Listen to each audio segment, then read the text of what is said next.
நித்யானந்தம். நாங்கள் சேத்தூர் ஆதீனத்துலேருந்து கைலாச சேத்தூர்லேருந்து பேசுகிறோம். 2-3 நாளைக்கு முன்னாடி போலீஸ் வந்து எங்களை வந்து மிரட்டிகிட்டே இருக்காங்க.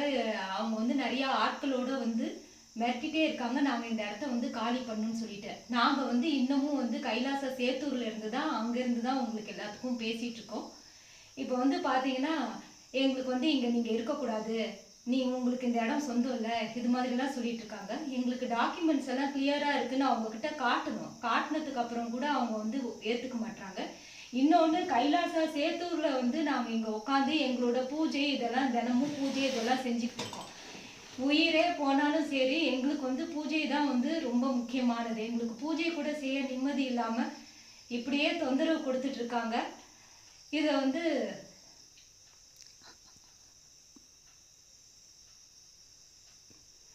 இதெல்லாம் இந்த கண்டிப்பாக எங்களுக்கு வந்து தர்மத்துக்காக நிற்கிற எங்களுக்கு வந்து கண்டிப்பாக வந்து தர்மத்துக்காக நாங்கள் நிற்கிறோம்.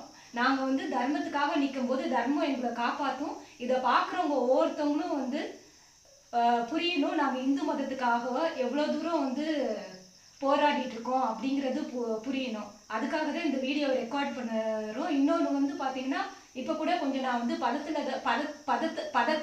பதட்டத்தில் தான் பேசுகிறேன். ஏன்னா வந்து எப்போ வேணுமாலும் வந்து டோரை வந்து லாக் பண்ணுறது, நாக் பண்ணுறது, உடைக்கிறது, வெளியில் வரீங்களா இல்லையா, இல்லை உடைக்கட்டுமா, இதே மாதிரியே சொல்லி சொல்லி ரொம்ப தொந்தரவு பண்ணிக்கிட்டே இருக்காங்க. பல வருஷங்களாக இதே தொந்தரவு தான் இருக்குது. எல்லா இடத்துலையும் இதே மாதிரி தான் எங்களை வந்து தொந்தரவு பண்ணிட்டு இருக்காங்க. நாங்கள் வந்து நிம்மதியாக ஒரு பூஜை செஞ்சு ஒரு ஆன்மீக ரீதியாக வந்து மக்களுக்கு என்ன செய்யணுமோ நிறையா செஞ்சுக்கிட்டு இருக்கோம்.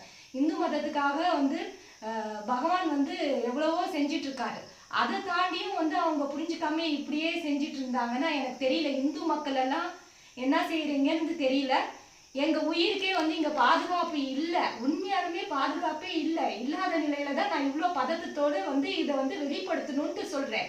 நாளைக்கு எனக்கு ஏதாச்சும் ஆனா கூட இந்த போலீஸ்காரங்க இல்லை அவங்க கூட்டிட்டு வர குண்டாசு இல்லை கணேஷ் அவங்க கூட்டிட்டு வர குண்டாஸ்னால என் உயிருக்கு ஏதாச்சும் ஆணுச்சுன்னா கூட நான் கவலைப்பட மாட்டேன். நான் தைரியமா பகவானோட பாதத்துல சமர்ப்பிச்சுட்டு இந்து மதத்துக்காக நான் வாழ்ந்தேங்கிற திருப்தியோட போய் சேர்ந்துருவேன். இன்னமும் இந்து மதம் விழிக்கலைன்னா, ஏற்கனவே இந்து மதம் விழிப்படையாததுனால இந்தியாவுக்கு வந்து குருவே இல்லாம போயிட்டாங்க. எனக்கு தெரிஞ்ச அளவுக்கு நான் சன்னியாசம் வாங்கியிருக்கேன். எனக்கு சாமிஜி தான் வந்து ஒரே ஒரு குரு, வேற யாரும் கிடையாது. அப்படி இருக்கும்போது குருவை இழந்துட்டு வாழ்றதுங்கிறது எவ்வளவு பெரிய வேதனைன்னு உங்களுக்கு தெரியுமா? எவ்வளவு வலிக்குது தெரியுமா? குரு இல்லாத நாடு இருண்டு போயிடும். இது வந்து உங்களுக்கு புரியவே புரியாது. ஏற்கனவே இருட்டுல தான் இருந்துட்டு இருக்கோம். உங்களால விழிப்படைய